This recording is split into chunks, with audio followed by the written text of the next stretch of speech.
Lou has an excused absence, and Howard is not here, so you're stuck with me. All right, you can start the timer and see how long we take.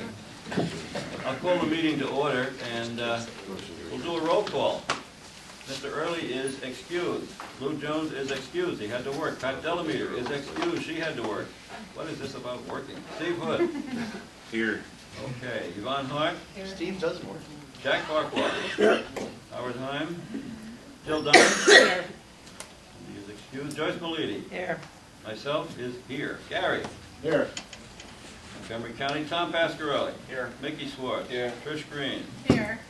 Jared is Not here. not here. Sid Chase. Here. Brian Knapp. Here. Dr. Markowitz. Here. Dana Wygand is excused. Asked for an excuse. And Rich Kirschman. Here. Harry County. Andy Cuccinello is excused. His mother is ill, according to Bill. Ed Brandt is working. Bill Beavers. Here. Mark Zeke, poor devil, is on the island of St. John in the Virgin Islands being held captive. I said, come back with some pirate gold, whatever you do. Or an airplane. Or an airplane, right? I'm missing one right now. Dr. Leinhardt. Here. And we do have, I was going to say, Mr. Chairman, we do have a quorum. You see, force of habit. We have a quorum, and I'm going to introduce our guests. We have Joe Farrell and Mary Ramo from the other side of the fence, but what the heck. Howard Youth is here. Welcome. Dr. Thomas Azanowski is the new medical director of the emergency department at St. Mary's Hospital, and he is very welcome. We're going to vote on him as a new member of the REMAC shortly. Very nice to have you, Tom, and keep coming back. Sure, pleasure to be here. Deb Cuffs and Howard Youth, I mentioned. Dwayne Gold from LifeNet, one of the helicopter guys. Mikey Pasquale and Tony Agresta from the Amsterdam Fire Department. Welcome. And Maggie Wilson from Delaware County EMS. Nice to have you. Beth McGowan from CMT. Did I leave anybody out? Got everybody? Oh, Robert O'Brien. Is he still here? Yeah. There he is, down the end. Okay. Robert from Otsego County EMS office. Welcome one and all. Okay. Approval of the minutes of the February 20th meeting. They were made available to everybody electronically. And in addition, they're posted on the regional website, and our webcam product is posted in YouTube. So I'll entertain a motion unless there are any questions about our minutes. Move they be approved as read. All right. Okay. Sid makes the motion. Do I have a second? Second. Second by Tom, or by Rick, I'm sorry. Rich. All in favor signify by saying aye. Aye. Opposed or abstaining? Ayes have it. Okay. Everybody got a copy of the correspondence. Any questions about the correspondence? We want to talk about a few items of correspondence in just a moment. Yes. No questions? I thought Joe had a question. Okay. All right. The chairman is not here to give a report. Secretary's report. On February 26th, we received an email from Dan Clayton relative to the ongoing discussions regarding pre-hospital glucometer use. If you didn't realize there were ongoing discussions, well, you do now. Advised us of a reply received from Dr. Gregory Young, Associate Commissioner of Health, as follows, quote, in answer to the questions and calls regarding pre-hospital use of glucometers, I can share the following information. At this time, the New York State Department of Health will not take action against EMTs who, following REMAC approved and CMAC approved protocols and or online medical direction, utilize glucometers. Discussions on the use of glucometers are ongoing. This information was sent by email on February 26th to all who usually receive the AAREMS minutes.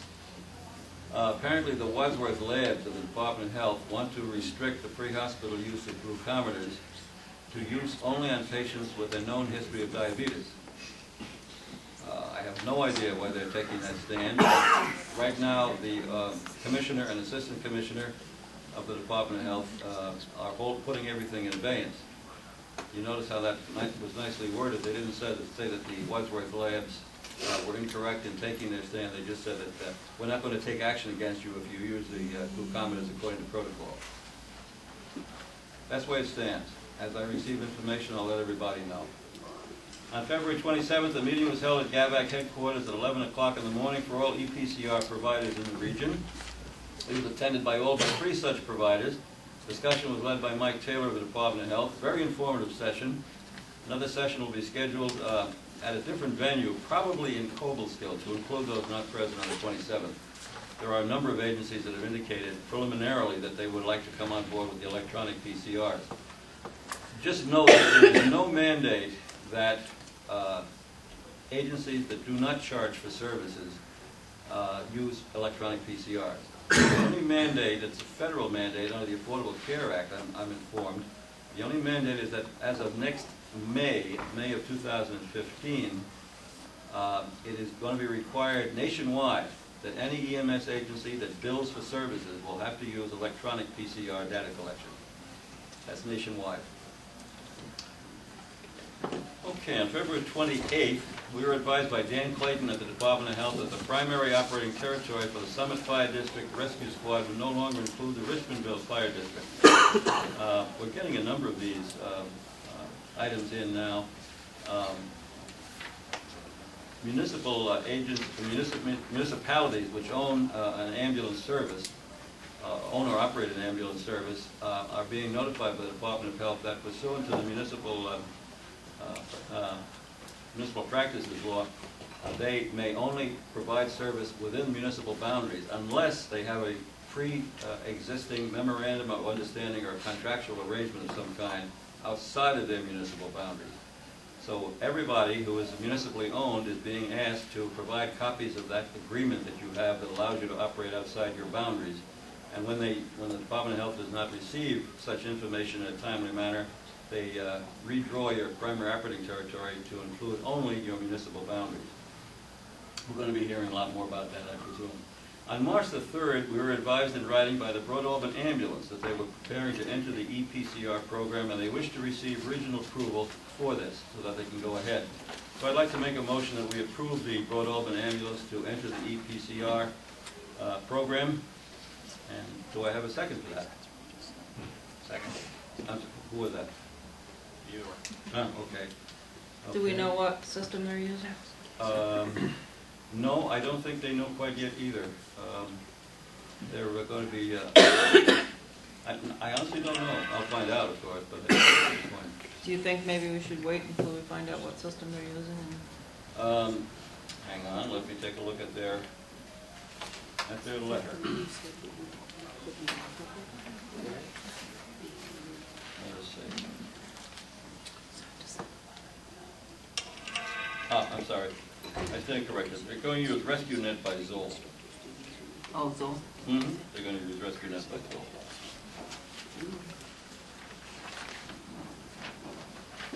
So we have the motion made and seconded to approve Broad Albin Ambulance to enter the EPCR field.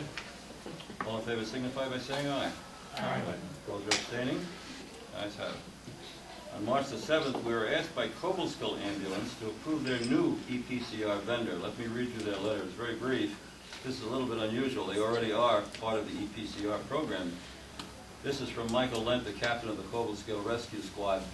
This letter is sent to ask that Cobleskill Rescue Squad will be allowed to switch from the current Zoll EPCR software, that's the very software that Broad Albin wants to get into, to Emergency Management Resources, LLC, using the iPCR software. Currently, we are trying to get everything ready to notify everyone. Evolution, that's the Zoll people, found out and they shut down our software. Please, if possible, expedite this request. This is dated March the 7th. He already spoke to the DOH about it. Mike Taylor asked me when we could consider this, and I said we would be considering it today. In the meantime, he can't download to the download to the state bridge or upload to the state bridge, but he can still continue to use EPCR. So what we are doing, if we approve this, is to allow him to switch software, which in fact is already accomplished outside of his control. So he's going to be using iPCR software from Emergency Management Resources. So I make a motion that we approve this request from Cobleskill Ambulance. Second. Second by Sid. Made and seconded. Any discussion? I don't necessarily know we don't have to vote on a software vendor. And I don't know if we want to get involved in that, because I don't know if we want to endorse any software vendor. Oh, actually, Mike Taylor was the one who asked us to vote on this. They're already electronic. We've already given them permission to submit electronically. Right. They Mike- can't go back to paper. Right, they The can't state go back to says that. paper. It's not an option for them. They made the leap. They got to stay. Apparently They felt gotta it was stay with it, necessary so that we I don't move necessarily on know we this, have so to that's why vote I'm vendor. bringing it up.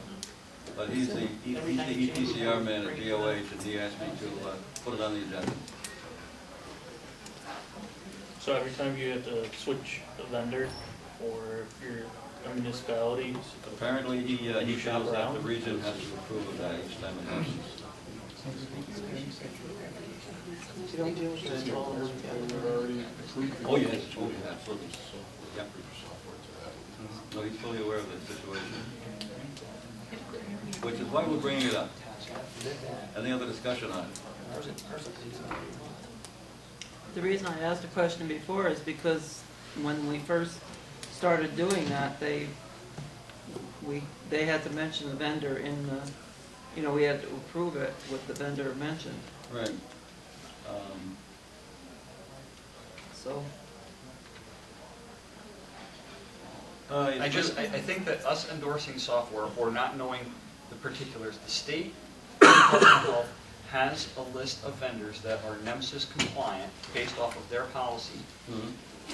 They're the ones that have predetermined that. We don't know what's on that list. How should we, or why should we approve a vendor that we don't know is on the state's list? to Well, be actually, I NEMSIS don't know that compliant? we're approving a vendor here, Tom. We're acceding to Cobblestill's request. We're telling them to go ahead and continue with the EPCR program under their present don't have a choice. circumstances. But they don't have a choice. Well, I know they don't, but apparently we don't either. We have to vote on it. I'm quoting Mr. Taylor, so if Mike says we got to deal with it, that's why I'm bringing it up. So can the proposal or the option be that we don't include the name of the software within that? You just say we approve a change Yes, sure. without the specific Sure. software? We approve their change. We approve a change. Absolutely. The software vendor change to continue EPCR. Exactly. Perfect. Exactly. Yeah, because all it says in the policy is that you have to receive approval to start. You have to receive approval from the appropriate REMSCO and REMAC in writing. Yeah, nothing about change. There's nothing about changes and there's nothing about vendors.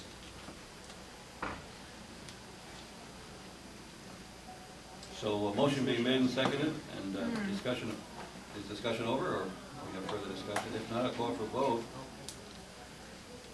All in favor? Opposed? The ayes have it. On March 16th, Cherry Valley asked for permission to enter the EPCR system. And I regret I do not have their letter in front of me. It's still in my computer.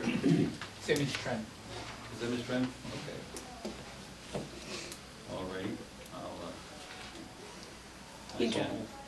Interesting note, at the bottom of the policy, it does say that the department may immediately revoke the authority to submit data electronically from an agency or regional program upon written notice. If the authority is revoked, the agency will be mandated to submit paper PCRs. But yeah, at the meeting with Mike Taylor, he said They you said can once never you're go in. back. Yep. Once you're in, A number of times he said that, has said that to me in emails, that you cannot use paper PCRs once you're approved for electronic. Well, in any event, I think we should just file that under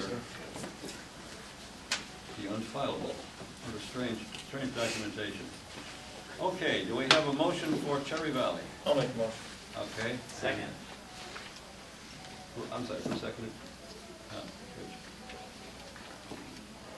Motion made and seconded. Any further discussion on Cherry Valley? All in favor signify by saying aye. Aye. Abstaining? The ayes have it. On March the 10th, we received an inquiry from Tim Robley and Travis Howe from Remo and Mountain Lakes, asking about our willingness to assist in the cost of an Android app for our collaborative protocols. We have an iPad app, but now they want to get it in Android format to make it more widely available. I took the liberty of replying in the affirmative because the cost would be spread among all the regions which are participants in our collaborative protocols now. The cost would be approximately $6,000 to put an Android app together. Now that is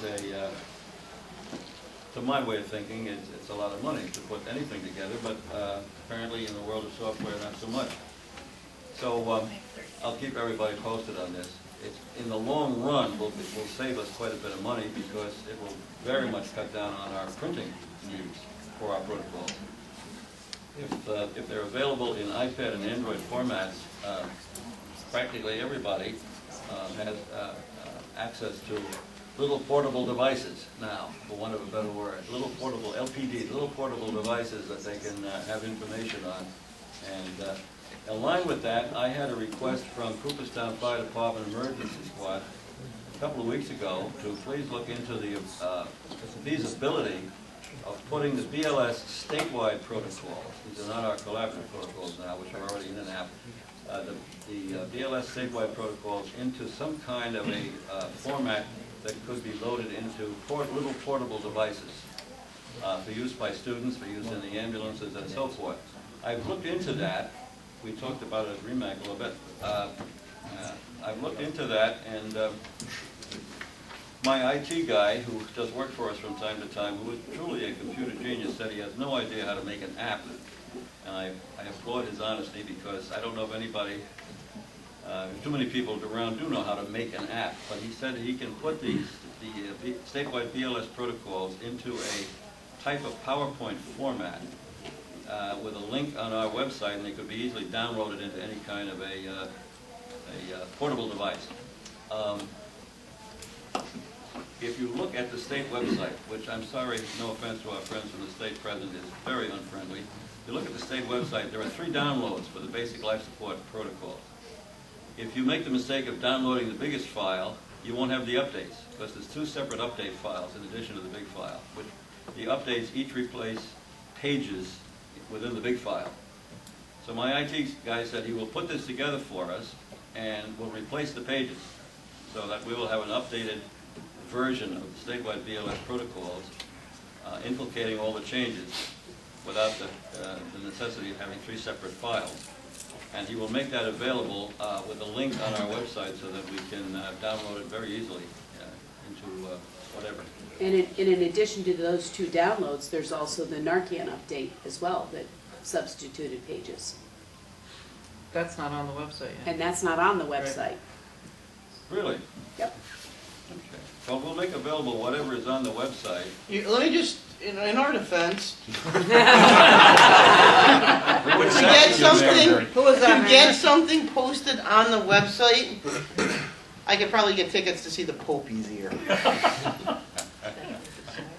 Is that on the website also? Yeah. I know. I'm not saying it's an easy thing. I'm just saying what the fact is. The fact is that it's confusing right now.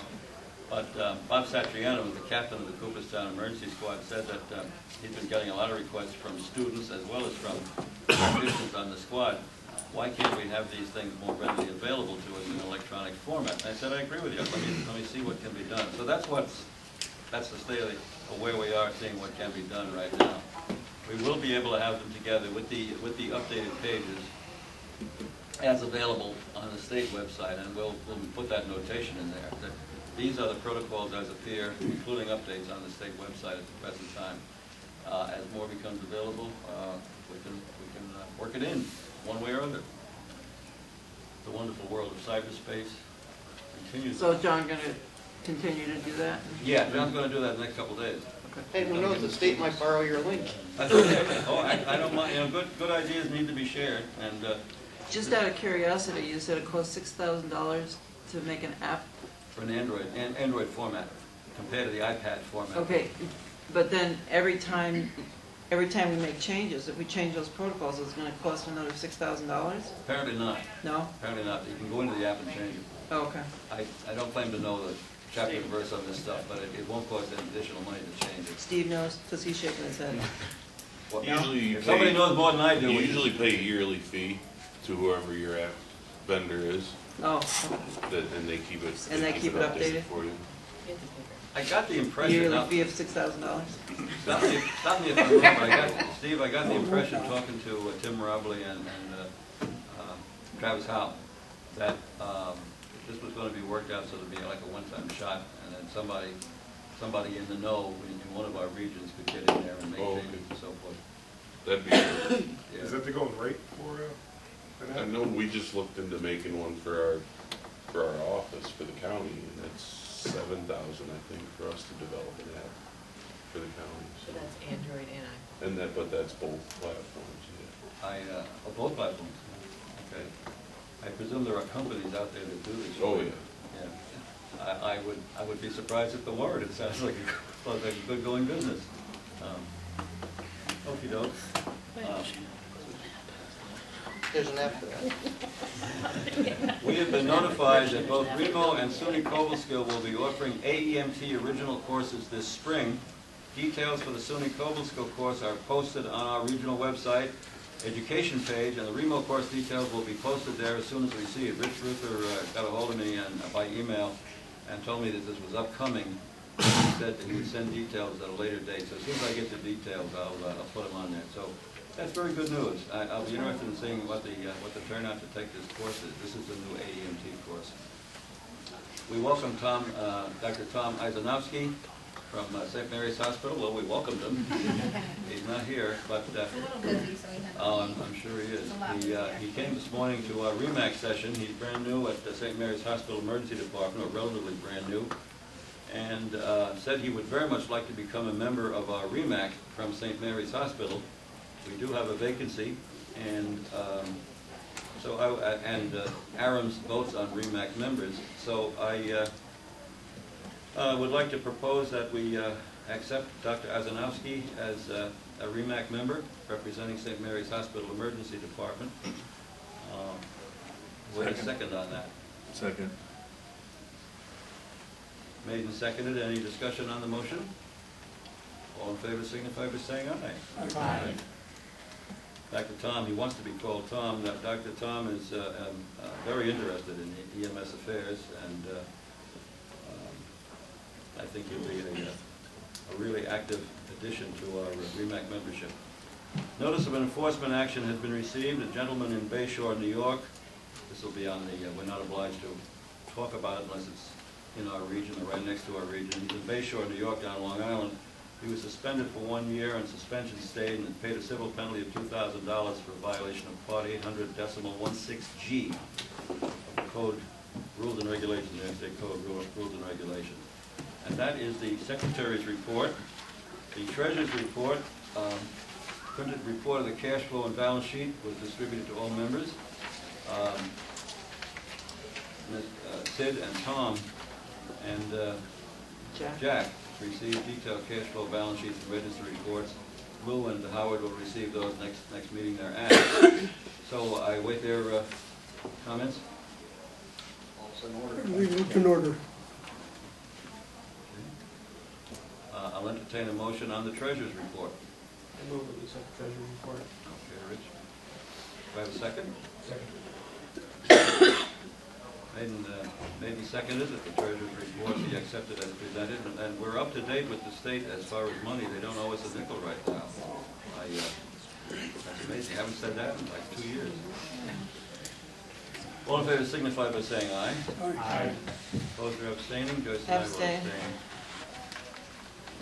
Committee reports. Regional Program Agency Committee, we have nothing to report this time. We're new. The copier in the office is working wonderfully. It's a pleasure to have a copier that you can just push the button and walk away from it without nursemaiding it through. Training Committee. Certified instructor update is set. I had Dr. Fisher sign the application this morning, so that'll be mailed tomorrow. I've got a notice from Deb Cuffs of a critical care emergency medical transport program. This is for transporting critical patients between hospital facilities. And it's going to be at Hudson Valley, May 27th to June 13th. Will be on our website. I'll bring it home and put it on the website. And then from Rich Beebe, it's a National Association of EMS Educators instructor course. And this is for those who want to become CLIs. And it will be May 2nd, 3rd, and 4th at the Queensbury Hotel in Glens Falls, cost of $300. If anybody has anybody that would like to become an instructor, this will also be on the website. I believe that one is already on the website. This one's on? I Did he believe send you Rick this? sent you Okay. Okay. The other one I will put on as soon as we. Yeah, this one I just was looking at. So, that's all I have for training at this point. Okay. I have a notation of transportation standards. On February 26th, you recall in our last meeting, we took a vote on the Rural Metro Stock Transfer Authority. Well, on February 26th, we received an email from both Dan Clayton and Dana Jonas at the Department of Health advising that further fitness and competency information had been received as regards the Rural Metro Transfer of Stock, CON. Dana further advised that an additional vote on this new information would be appropriate and indeed necessary at the regional level. I advised him we had already voted, and I sent him the results of that vote. He said, "I'm terribly sorry, you got to do it again." So on February 28th, this information was forwarded to the members of the Transportation and Standards Committee, and their recommendation is to approve this. There are additional personnel came under the purview of the fitness and competency review. Those names were not available to the state when we took our first vote. They have since become available. The state has looked into their names, researched them, and found them worthy to go forward. So the state recommends that we approve this. Sid? I agree. Louis not here, but Yeah, okay. everything was in order there. So. All righty. So the bear with me because we have to do this by the numbers. So the resolution that we are considering is as follows.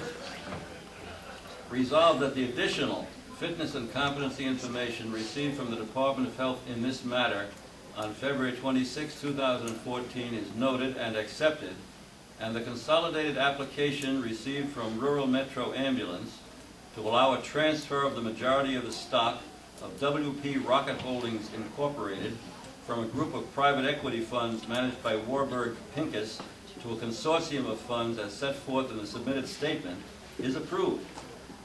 That's the resolution. Do I have a motion? Somebody making the motion on that? Sid makes that motion. Do I have a second? And then we can have discussion if needs be. Second. So. Okay, there we have the.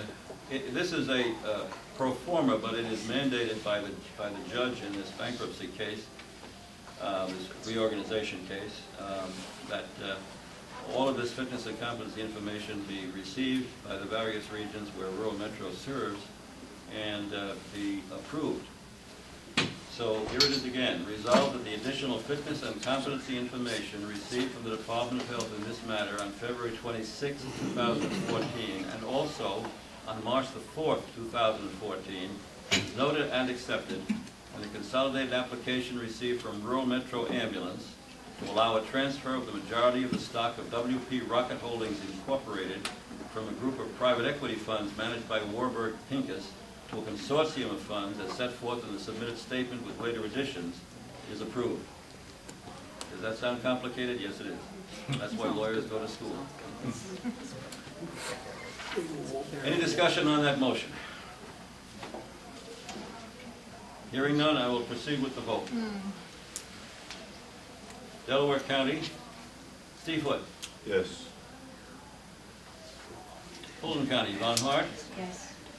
Jack Farquhar. Yes. Bill Dunham. Yes. Hamilton County, Joyce Malidi. Yes. Bill Malidi votes yes. Montgomery County, Tom Pasquarelli. Yes. Michael Swartz. Yes. Trish Green. Yes. Otsego County, Sidney Chase. Yes. Brian Knapp. Yeah. Dr. Markowitz. Yes. Rich Kirschman. Yes. Who may vote in this instance because Dana Wygan is absent. Schoharie County, Bill Beavers. Abstain. Remac Chair, Dr. Leinhardt. Yes. We have 14 in the affirmative, none in the negative, 1 abstention. The motion is adopted.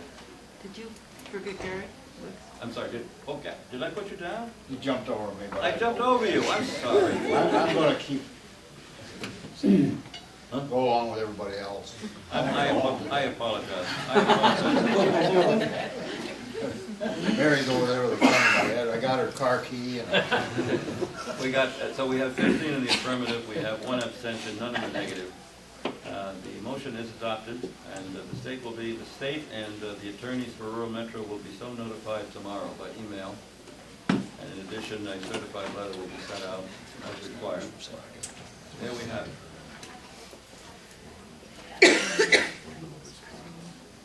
Nothing further from transportation and standards. On state council report, Beth advised me before the meeting that dates are set for the next SEMSCO and CMAC, so I'm going to ask her please if she would fill us in.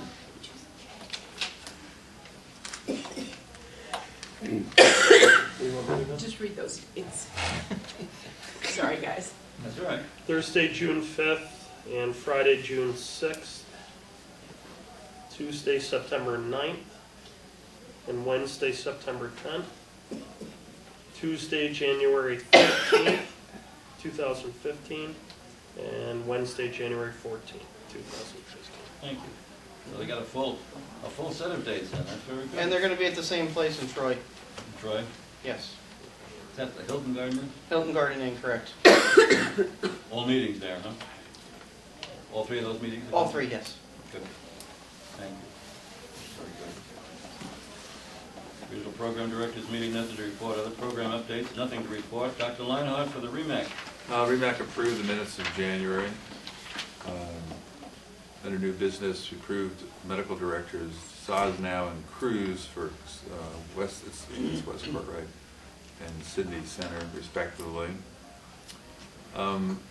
Clarification was achieved for how agencies might enroll in the CPAP pilot program, which is to have the approval of their medical director, undergo training, which has been standardized, and forward PCRs to this council for forwarding to the individual at Mountain Lakes who was conducting the pilot program. Is that right? There's a specific data collection sheet that they're looking to have filled out if it's used. So it's not just the PCR? Correct. Okay. Oneonta State Emergency Squad was approved for intranasal naloxone use. Controlled substance operating plans were received and approved for Milford and Edmonston. Sharon Springs informational dropping to BLS level. Racket Lake for informational resuming ALS at a paramedic level. We had an executive session. And Phil already mentioned the discussion about the availability of BLS protocols in some electronic format. It was suggested that maybe that could be packaged with the ALS protocols when the collateral protocols undergo revision next year. So that would be another way to access them, perhaps. There's no other business. Next REMAC will be in May. The meeting will be in May. Information or requests or concerns that should be dealt with by the REMAC should be forwarded to me by email or give me a call, and I will see that Dr. Leinhardt is aware of them before the May meeting.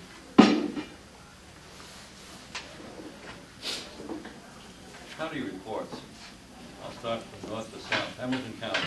Gary, I won't pass you by this time. Sorry. Thanks. We had, I think it was 38 people test out Saturday for they all passed. Thank goodness. Tonight is the ring. They're all looking forward to that, I know. It was a good course. It was great people that took the course. I never had a class like that before. We wanted to come in extra, so we did. We had extra classes.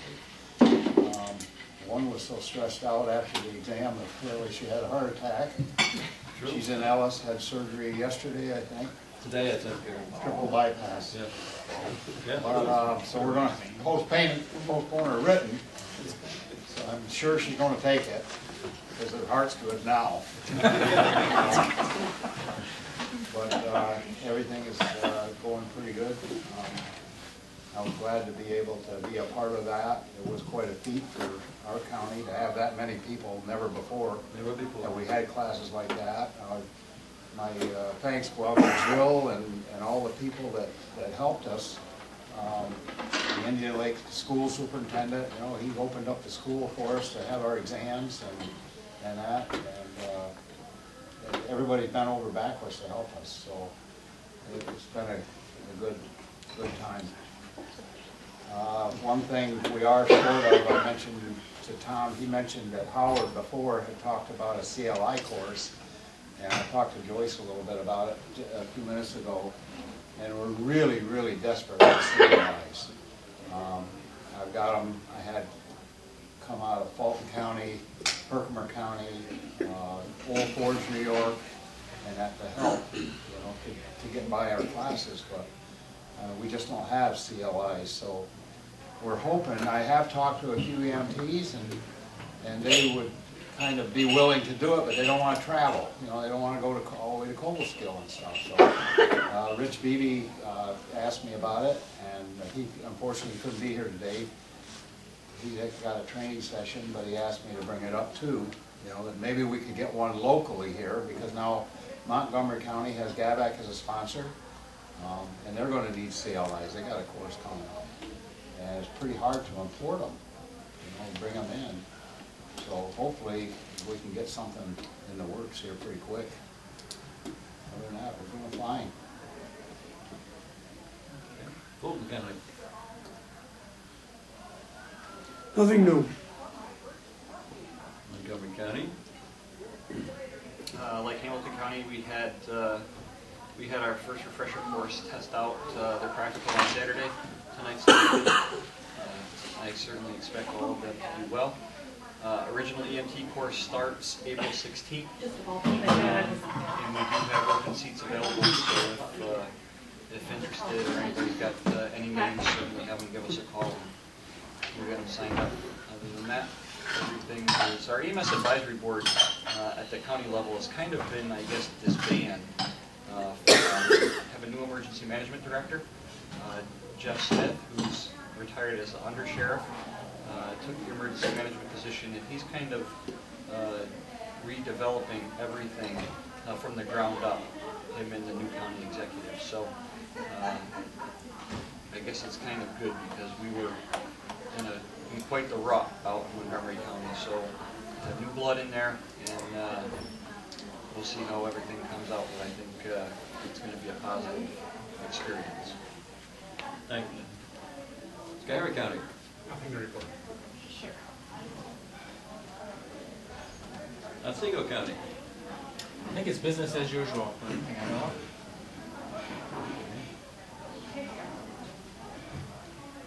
Robert, here? Anything to say about it? I concur with Sid. Business as usual. We have two originals preparing to test out, one refresher class. We were able to get a EMR course scheduled to begin in the fall in conjunction with our law enforcement academy. Everybody that goes through the law enforcement academy will achieve that certification. And hopefully next week, Gene Taylor will give me the blessing to announce a critical care original for the fall. Excellent. Delaware County. You've got 30 original and refreshers testing out tonight between two different classes. Still 18 strong in the critical care original class that we're holding. Other than that, it's business as usual. That's excellent. Are those usual numbers for you, Steve? Yep. Yeah, usually we tend to have lost a little bit more by this point in the critical care classes, but they're pretty. If we haven't lost them by now, I think they'll stick it out. When does the critical care? They test in September. Yep, they'll have the summer for their internship and externship, and then test in September. Okay, under old business, let me just ask Mary or Joe, or both, just briefly, how do we stand with the exam service, providing testing services? Is that, We were good through March. April and May are looking very promising now. We're working on it, we're plugging away at it. April is almost a sure, I mean, there is no certainty, but April is almost a certainty, as is May. And we'll just keep adding on as we can. There's still, I mean, I gotta give Andy Johnson kudos for this. He's been, great deal of legwork involved? Yes. Thank you. New business.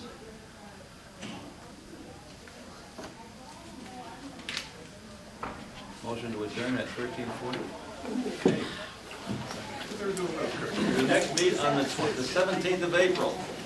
Oh, and these are the ones from the. welcome springtime at 3 minutes to 1 this afternoon. We had the vernal equinox.